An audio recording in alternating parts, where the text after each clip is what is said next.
Years ago, I had an attitude of victimhood. Everywhere I went, I wanted to tell people about my problems, my persecutions, all of the things that people did to me, how evil they were, and they listened and were bored to tears. Only I did not know it.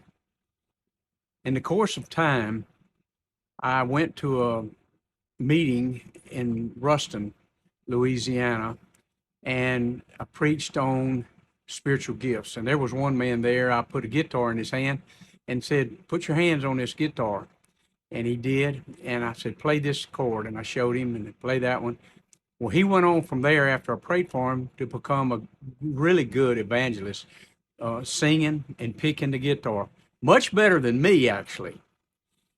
A couple of years later, this man calls me on the phone. He says, "Look, I got a word for you from the Lord." I said, "Okay." He said, "Well, I'm coming over." So he came over to West Monroe and we sat down and started talking. He said, "Look, you've been destroying everything with your mouth that you've tried to put your hand to." And I was immediately offended. "I am not." He said, "Look, I'm just the messenger. All I know is I was praying this morning and that's what God told me. So I'm going to leave you with that. And if you want to do it, fine. If not, fine, that's too. But anyway, I love you and I just want to tell you that."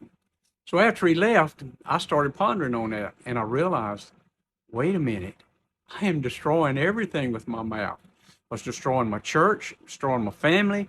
I was destroying a radio station, my TV, and everything that I had been associated with, even evangelism, and everything I loved. And for some reason, it was not doing well. So I went, "You know what? I'm going to change my conversation."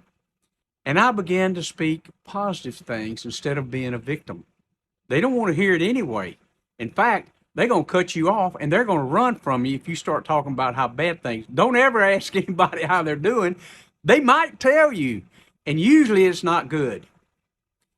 So now my conversation is more with grace, seasoned with grace.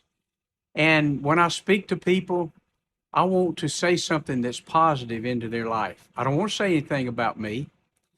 If I speak of anything that is personal to me, like if I say to this mountain, "Be thou removed," and believe in my heart that it's going to be removed, then it shall. But if I say just the opposite, it'll do that too. The Bible said, "Let your conversation be aright."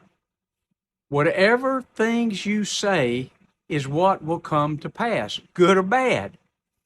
Order your conversation right, and you will find God begin to do exploits in your life. Your conversation is everything, because out of you, your spirit speaks words of life or death. Be someone that speaks life. Some of you have got troubles and problems and finance problems and troubles with your children. You know why? Because you've spoken over them. Some of them are evil things. Some of them, "Oh, they'll never make it. Oh, it's terrible. Oh, they can't do well in school." Or, "Oh, my husband's a bum."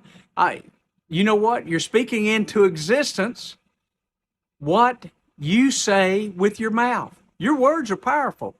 So learn to speak what you want.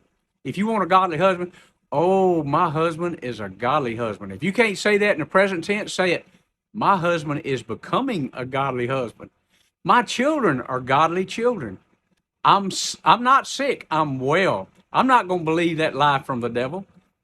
Your words are the most powerful thing in this planet, because that's what God used to create the heavens and the earth. And he's put that same word in you, that word of faith that comes way up out of your belly and begins to do exploits in your life.